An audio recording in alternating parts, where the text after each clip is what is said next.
Bapak Ibu yang dikasihi oleh Tuhan Yesus, firman Allah bagi kita pada hari ini yaitu 7 hari Trinitatis, Minggu Trinitatis sampai hari ini, yaitu terambil dari Kolose pasal 3 ayat 5 sampai 11. Demikian firman Allah, karena itu matikanlah dalam dirimu segala sesuatu yang duniawi, yaitu percabulan, kenajisan hawa nafsu, nafsu jahat, dan juga keserakahan yang sama dengan penyembahan berhala. Semuanya itu mendatangkan murka Allah atas orang-orang durhaka. Dahulu kamu juga melakukan hal-hal itu ketika kamu hidup di dalamnya. Tetapi sekarang buanglah semuanya ini, yaitu marah, geram, kejahatan, fitnah, dan kata-kata kotor yang keluar dari mulutmu. Jangan lagi kamu saling mendustai, karena kamu telah menanggalkan manusia lama serta kelakuannya, dan telah mengenakan manusia baru yang terus-menerus diperbaharui untuk memperoleh pengetahuan yang benar menurut gambar Khaliknya. Dalam hal ini tidak ada lagi orang Yunani atau orang Yahudi, orang bersunat atau orang tak bersunat, orang barbar atau orang skit, budak atau orang merdeka, tetapi Kristus adalah semua dan di dalam segala sesuatu. Tema firman Allah yaitu menjadi manusia baru di dalam Kristus. Bapak Ibu, bila kita merenungkan firman Allah ini, di sini ada tadi kata sambung yaitu karena itu. Jadi karena dia mengatakan ada dalam ayat 5 tadi diawali karena itu, berarti ada sesuatu di belakang yang menjadi penyebab. Ya, jadi kita harus juga membaca ayat 1. Ya, yaitu karena itu kalau kamu dibangkitkan bersama dengan Kristus. Ya. Jadi penyebabnya, makanya kita bisa menjadi manusia baru, landasannya adalah karya Kristus, di mana melalui kuasa Roh Kudus kita diikut sertakan dalam kematian dan kebangkitan Kristus. Ya, sehingga Bapak Ibu, ya, kita menjadi anak-anak Allah. Kita memiliki hidup dalam hukum dunia yang baru. Kita hidup dalam hukum dunia surgawi. Ya, walaupun kita masih ada di dalam dunia. Ya, Bapak Ibu, ya. Jadi waktu kita menerima Yesus, kita oleh kuasa Roh Kudus mengaplikasikan karya Roh Kudus 2000 tahun yang lalu ke dalam hidup kita, sehingga hidup kita ditarik ke 2000 tahun yang lalu. Di sana kita mengalami kematian dan kebangkitan Kristus. Ya. Jadi itulah proses, makanya kita bisa menjadi manusia baru. Jadi Roh Kudus yang melakukan itu. Ya. Nah Bapak Ibu, setelah kita memiliki manusia kita ada dalam status yang baru, maka sekarang Rasul Paulus memberi kita satu petunjuk. Ya, bagaimana manusia baru itu semakin optimal, semakin maksimal dalam hidup kita. Karena kita ini Bapak Ibu, walaupun kita sudah memiliki Roh Kudus, walaupun kita sudah menjadi anak Allah, bahkan sudah memiliki hidup yang kekal. Saya ulangi kembali, Jurgen Moltmann, Profesor Jurgen Moltmann pernah berkata bahwa hidup kekal itu bukan appendix, bukan tambahan, bukan di belakang, tetapi titik awal ke Kristen. Ya, jadi waktu Anda percaya kepada Kristus, dilahirkan kembali oleh Roh Kudus, maka engkau sudah memiliki hidup yang kekal. Makanya orang Kristen itu memiliki kepastian masuk surga. Sudah ada konfirmasi dari Allah. Roma 8 ayat 9. Roh itu bersaksi dengan roh kita. Sunedesis, hunededoda, wayaita onolowalan. Ya, jadi roh manusia itu adalah bagian dari diri manusia yang bisa berkomunikasi langsung dengan Allah. Ya, jadi di dalam roh kita, di dalam sunedesis kita, di dalam hati nurani kita, di dalam inti kepribadian kita, di sana dia berbicara. Ya, itu. Ya, pernah saya beri contoh itu, analoginya ya sama seperti kalau Bapak Ibu marah, sama seperti kalau Bapak Ibu jatuh cinta. Itu semua diketahui di dalam hati, di dalam rohmu, bukan di dalam dagingmu, bukan di dalam uratmu, tapi di dalam hatimu. Karena daging ini tidak bisa berkomunikasi, karena benda mati. Hanya yang berpribadi roh yang bisa berkomunikasi. Nah, sekarang bagaimana agar kemanusiaan baru kita itu dapat maksimal, ya, sehingga kita semakin serupa dengan Sang Khalik? Maka kita juga harus yang pertama, ya, yaitu menanggalkan manusia lama.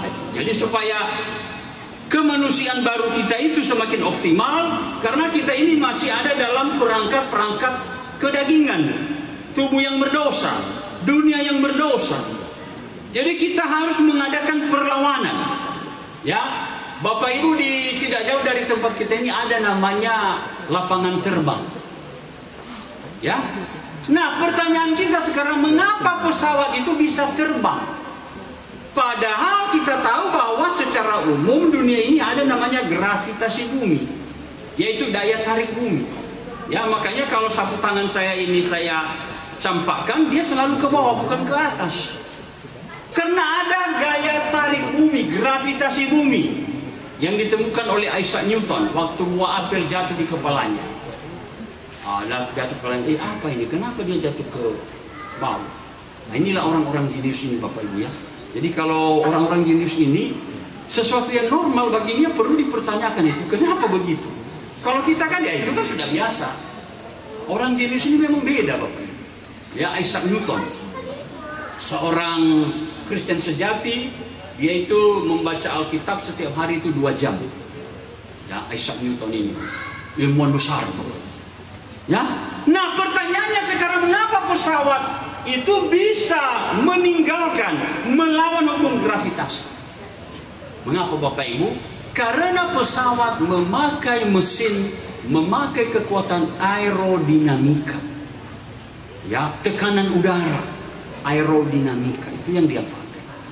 Ya, jadi mesinnya itu, Bapak Ibu, mengumpulkan udara dulu, lalu udara itu didorong ke belakang, itulah aerodinamika, maka pesawat itu bisa terbang. Nah, yang kemudian perangkapnya juga harus mendukung. Makanya ke mulut pesawat itu selalu tajam, tidak melebar. Dia harus mengerucut. Karena supaya lebih mudah menembus udara. Jadi itu perangkatnya juga harus mendukung. Juga pesawatnya, juga sayapnya. Sayapnya itu ada bagian di atas itu yang seperti menonjol ke atas. Itu juga membawa tekanan udara ke bawah. Sehingga mendukung aerodinamika itu. Maka dia bisa meninggalkan bumi dan terbang. Itu adalah mesin tenaga aerodinamika. Ya. Dan mesin aerodinamika ini juga di sepeda-sepeda motor dan mobil-mobil baru itu mulai dipakai. Ya, seperti Aerox, ada yang namanya turbo. Nah, itu mirip itu sistemnya itu. Makanya kalau Bapak Ibu pakai sepeda motor Aerox itu kecepatannya itu luar biasa, Bapak Ibu. Semakin digas dia itu semakin cepat karena ada aerodinamikanya. Kita punya sepeda motor dinas. Kadang-kadang saya pacu itu, Bapak Ibu, 140 lebih ya. Hanya sampai 90, Bapak Ibu, udah keok dia itu, nggak bisa naik lagi. Karena nggak ada aerodinamika, nggak ada turbonya. Ya, tapi kalau Bapak Ibu pakai Aerox itu, makin Bapak Ibu gas, makin cepat dia itu, makin cepat, makin dia dorong, keras kan.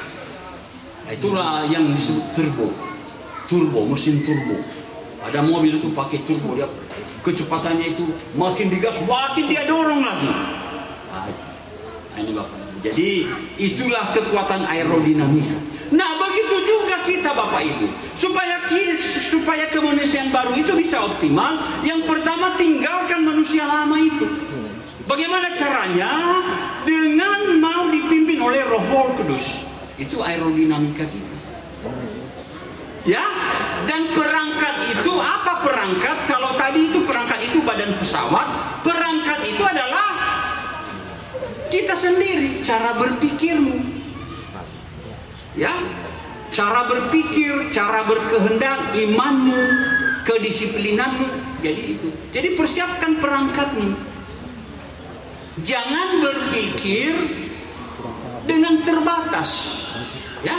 Tapi harus berpikir itu luas. Ya.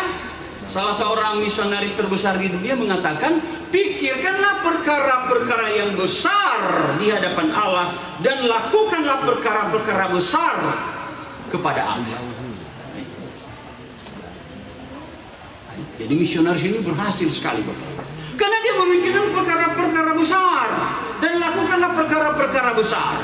Sehingga Roh Kudus itu tidak dibatasi oleh pola pikirmu. Kalau Anda ragu-ragu, Anda hanya berpikir cakrawala, berpikirmu itu pendek, hanya rendah, pokoknya apa yang ada itu saja yang kita kembangkan, maka Roh Kudus juga terbatas bekerja.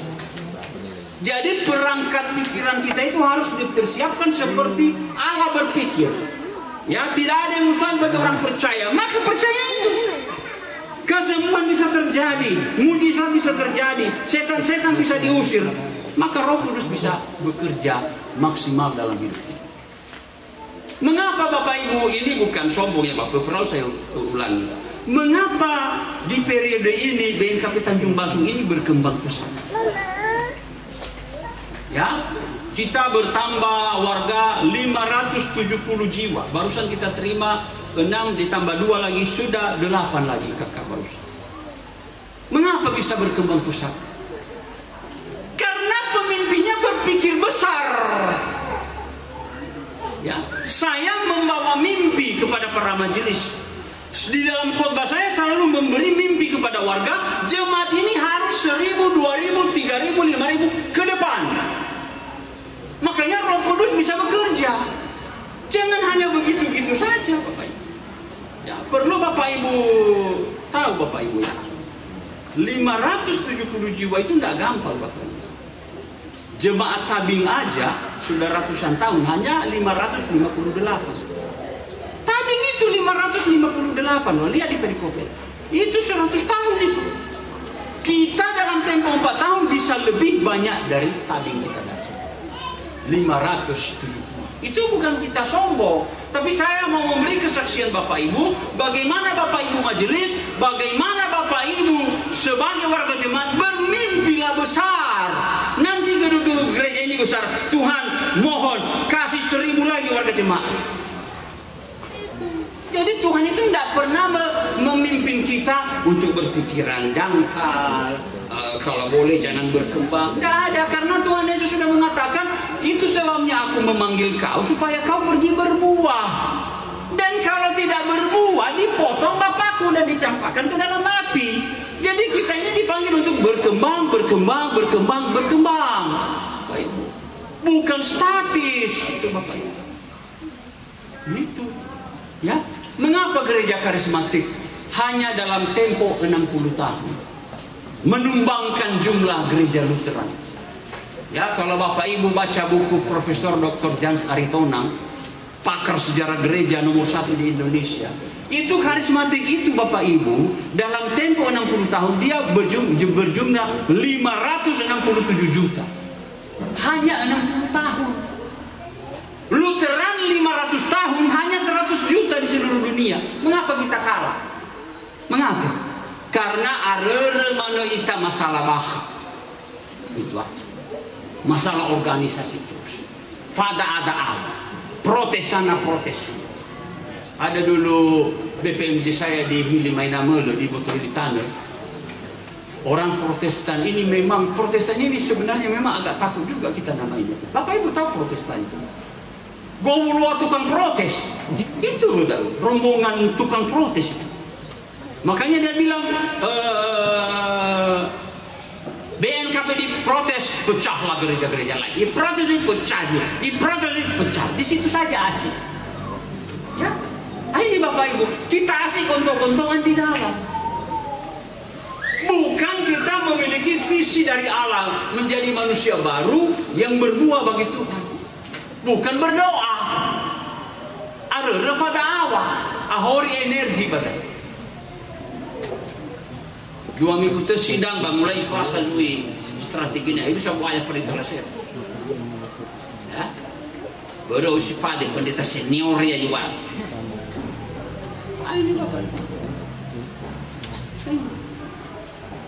Jadi ini semua berbahaya Bapak Ibu, karena visi kita itu aneh-aneh, bukan mengikuti kehendak Tuhan, tapi kita ada mana kita masalah pribadi lah, ya menjatuhkan orang lah, ya. Nah, ini Bapak Ibu ya, jadi ini harus kita rubah. Tanggalkan manusia lama dulu, pakai aerodinamika itu, siapkan perangkatmu, mimpikan perkara-perkara besar, berbuah banyak. Nah, ini makanya kita bisa berkembang pesat. Ya mudah-mudahan nanti kalau ada pendeta baru kita harapkan pendeta yang misioner juga lah, supaya terbebani dengan pengembangan warga ini. Ya, karena kalau gereja kita besar Bapak Ibu banyak sekali keuntungan. Bapak Ibu tahu nggak apa manfaatnya kalau gereja kita besar? Kolekte banyak. Coba BNKP Padang itu, ya 200 juta per bulan. Kalau kita 2000 di sini 50 juta per bulan Bapak Ibu. Paling-paling kita pakai 20 juta. 30 juta kita kumpul. Sekali 1 tahun kita beli tanah. Jadi tidak usah khawatir lagi kuburan itu. Ada itu nanti. Kalau udah sampai 2000 orang. Setiap 1 kali 1 tahun kita mengumpulkan uang 30 juta kali 10 300 juta ditambah 360 juta. Bisa membeli 1 hektar tanah. Betul kan? Kita kumpulkan, kita beli. Tabe sudah halai batu betul. Na ambil batu tabe. Na tolak tanya beri hasa meter tapi sama 2 meter. Berme buatan supaya dia bisa goyang-goyang di sini. Ya kan? Jadi kadang-kadang kita pikirkan itu yang aneh-aneh saja, tanah kuburan lah, segala macam lah, ahori lewat lah, apa saja itu. Mana ada firman Tuhan mengatakan, anakku, kalau kau melayani di gereja ya, jangan sampai habis tanah kuburan ya. Batasi orang masuk ke Tanjung Pasu. Ada nggak perintah Tuhan seperti itu? Ada nggak Pak BPPJ ada? Tuhan Yesus? Nggak ada. Nggak ada, itu pola pikir yang salah itu. Itulah yang membuat kita tidak berkembang, karena kita pola pikir itu kedagingan semua. Memang saya tidak sembunyikan ada beberapa orang yang tidak senang sama saya di sini. Saya tahu itu, karena saya tidak mau ikuti selera duniawi seperti itu. Itu pikiran-pikiran kedagingan. Nah yang kedua Bapak Ibu tahu nggak apa keuntungan kalau banyak warga jemaat? Ono alami lelah lama mati. Ya, supaya mereka menikah seperti orang Israel. Ambil putrimu. Berhala tanya bagi Fasamroy balik ke niasi lima mati. Ada gusto. Dosa masih. Ya. Nah yang ketiga, kalau kita makin besar, ya, lakukan sebuah, ya, buah huga zato. Inilah ada keluar buah hukum satu. Suara orang banyak itu lebih besar. Ata ini hamulah kami lelareme kita kata. Ya? Makanya kalau ada yang tanya itu berapa warga jemaat ini, kadang-kadang info mana pos pelayanan. Nah tahu tak? 2.700. Hah? 2.700. Lebih bapak kosan ini ada manisi kahera saya apa ya kak? Ini kalau dan ini ada. Karena jumlah itu penting. Nah inilah pola pikir yang harus kita rubah Bapak. Kita sih bisa membeli tanah banyak kalau jemaat kita banyak. Kalau sampai 2.050 juta per bulan, 360 juta. Beli tanah 1 hektar setiap tahun. 10 tahun sudah 10 hektar, sudah. Iya kan? Majelis kita kasih jatah lebih besar kuburannya. Nah, dia hanya 3 meter. Kita majelis 5 meter. So taman bunga kan ini. Kan ini bunga. Iya kan? DPMJ saya lah, abang betul meti kalau. Ini Bapak Ibu, jadi inilah yang harus kita lakukan. Yang kedua Bapak Ibu, bagaimana supaya manusia baru itu ya bisa optimal, yaitu kenakanlah prinsip-prinsip hukum hidup yang baik. Tadi tinggalkan dosa, geram, pola pikir yang dangkal. Sekarang Bapak Ibu kenakan pola pikir yang positif, yang sesuai firman Tuhan. Bermimpi, lakukan yang baik. Lakukan yang baik. Ya. Barusan ini saya dipanggil menjadi salah satu pendamping Bapak Ketua Umum PGI. Ya, karena masalah intoleran di Padang Sari. Jadi rupanya Bapak Ibu gelisah Bapak Ibu. Orang pada waktu mendengar Ketua PGI, karena ini kelas dunia Bapak Ibu, pengaruhnya besar. Banyak yang telepon, Pak gimana Pak? Butuh pengawal dah. Ya nanti kantor Pak ya. Udah saya bukan itu, saya mau melihat dulu anak-anak yang korban itu. Ya walaupun nanti malamnya beliau berbicara dengan Gubernur Sumatera Barat dan juga Kapolda dan sebagainya ya. Jadi pada hari pertama dia memberi waktu khusus untuk kami. Kami berdiskusi dan saya memberi satu pesan. Saya bilang Pak Ketum, kalau kita ini ada juga saudara kita Muslim di situ, saya bilang kalau kita ini tidak bisa hidup dalam kemajemukan, bahaya. Hidup kita ini akan perang terus. Ya, marilah kita belajar melalui peristiwa ini. Mari kita menghargai perbedaan, ya kan? Demokrasi. Ya. Jangan kita anti dengan perbedaan. Kalau begitu wah susah. Apalagi perbedaan itu adalah ketetapan Tuhan, anugerah Tuhan. Ya. Perbedaan itu. Ya Bapak Ibu tidak memilih menjadi agama ini, lahir di suku ini, tidak ada. Saya tidak memilih saya menjadi orang Nias, tidak ada, bukan saya yang pilih itu. Tapi Allah yang menetapkan. Lalu mengapa saya harus dibenci karena kesukuan saya? Itu kan salah. Anda tidak memilih Anda menjadi orang Minang. Itu ketetapan Tuhan, maka saya harus menghormati orang Minang. Orang Jawa, karena itu anugerah Tuhan, ketetapan ilahi. Nah beliau sangat setuju dan beliau memang luar biasa. Beliau bilang kepada kami kalau saya ini Pak Pendeta sudah banyak menangani masalah konflik agama, bahkan sampai di seluruh dunia katanya. Di Afrika, di Timur Tengah, dan termasuk saya korban masalah Poso di Ambon, karena dia orang Ambon. Dan Bapak Ibu luar biasa ceramahnya. Sampai saya bilang sama Pendeta Padang, inilah kalau orang pintar ini luar biasa pengetahuan.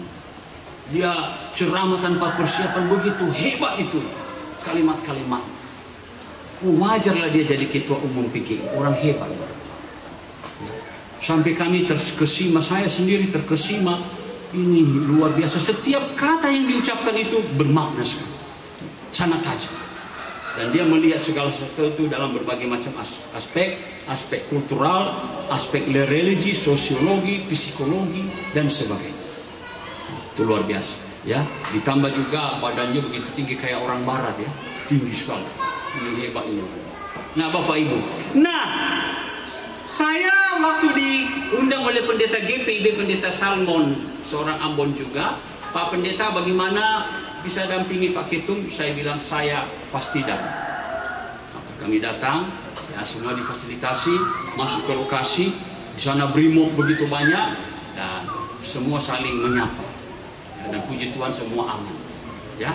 Nah, jadi di sana kita harus hadir menjadi berkat. Ya, memberi nilai-nilai baru, nilai-nilai surgawi Bapak Ibu. Ya, jadi jangan lagi kita bawa nilai-nilai lama, kita harus tinggalkan. Biarkan aerodinamika itu bergerak. Ya, kita harus memakai nilai-nilai baru. Ya, memang kadang-kadang risiko kita dibenci. Ya, saya masih teringat Pak Eporus waktu dia khotbah di Padang, dia bilang begini, saya ini sangat dibenci di salah satu gereja yang banyak duitnya katanya. Karena saya bilang, kenapa kalian tidak bisa memberi juga untuk orang-orang miskin? Lalu semenjak itu mereka jarang mengundang saya berkhotbah. Tetapi walaupun orang tidak senang kepada kita, kita sebagai orang yang hidup baru harus tetap berteguh memberi nilai-nilai yang baru. Ya.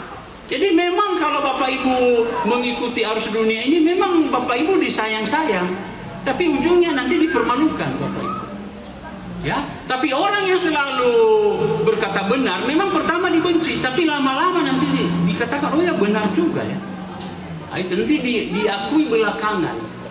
Kalau orang yang hanya nurut-nurut nilai dunia ini, ya pertama dia disayang, nanti disepak. Tapi kalau orang yang itu ada dalam Amsal Salomo, orang yang benar itu memang pertama tidak disukai, tapi lama-lama nanti tetap diingat apa yang dilakukannya. Makanya tetap berdiri teguh. Makanya saya Bapak Ibu, walaupun sikap keras saya memang semakin berkurang karena saya semakin tua, ya. Itu biasa itu. Tetapi ketegasan dalam kebenaran tetap saya lakukan. Walaupun saya tidak disukai orang, tidak masalah sama saya. Karena surga yang saya cari bukan dunia. Dunia ini bakal amburadul ini. Ya, tidak karu-karuan ke depan. Apa yang mau kita harapkan? Nah, yang terakhir Bapak Ibu, sebagai manusia baru, kita harus menghidupi komunitas Kristiani yang setara tanpa memandang latar belakang. Ya, di sini dikatakan tadi, ya, dalam hal ini tiada lagi orang Yunani, orang Yahudi, orang bersunat, orang tak bersunat, orang barbar atau orang Skit, budak. Jadi kita harus hidup membentuk satu komunitas baru yang tidak ada diskriminasi, tidak membedakan. Apapun sukunya kita terima, apapun status sosialnya kita harus terima. Ya, jadi kekristenan itu sangat menolak, ya, hukum-hukum sosial yang diskriminatif. Ya, kalau kita di Nias Bapak itu masih ada itu Bapak itu. Bosi-bosi ini ada masih ada itu. Seperti Turinuri itu sangat dihormati sekali itu.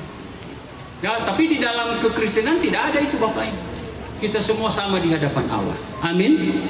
Tidak ada itu. Mau bangsawan ada, tidak peduli. Tidak ada sama kita itu. Tidak ada sama kita orang asli pendatang. Tidak ada di Alkitab itu. Semua kita orang asli. Ya, ada yang saya lucu Bapak Ibu. Kadang-kadang saya dengar itu pribumi. Bapak Ibu, menurut Bapak Ibu lucu enggak pribumi ini? Kata pribumi ini lucu Bapak Ibu. Ya. Tahu Bapak Ibu pribumi itu lucu itu Bapak Ibu. Agak ganjil itu kali katanya itu. Coba Bapak Ibu ya, coba kita bahas ya. Saya merenungkan pribumi itu apa? Jadi lucu jadinya. Kan kadang-kadang di Indonesia ini kalau disebut pribumi itu, maksud mereka kan Bapak Ibu bahwa mereka itu kelompok yang berbeda.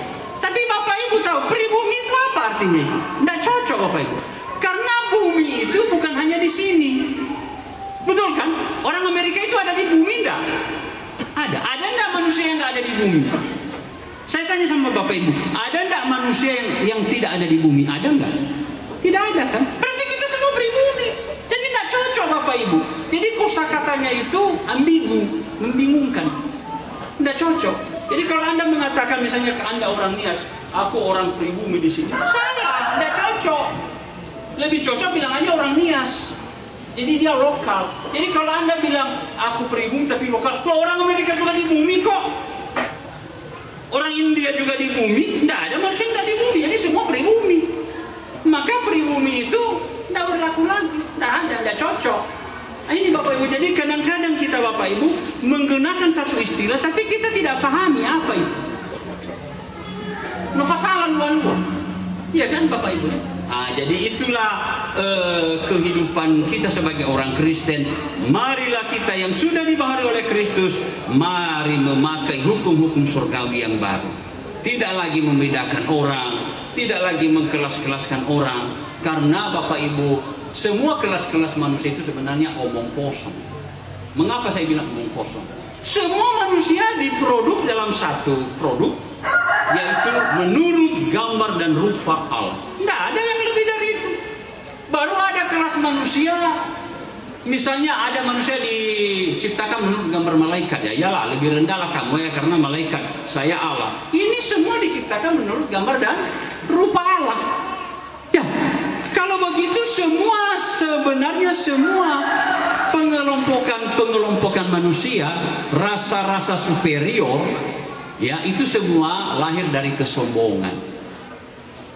Kamu saling mendustai karena kamu telah menanggalkan manusia lama serta kelakuannya. Mari kita ucapkan bersama-sama. Jangan lagi kamu saling mendustai karena kamu telah menanggalkan manusia lama serta kelakuannya. Mari kita berdoa.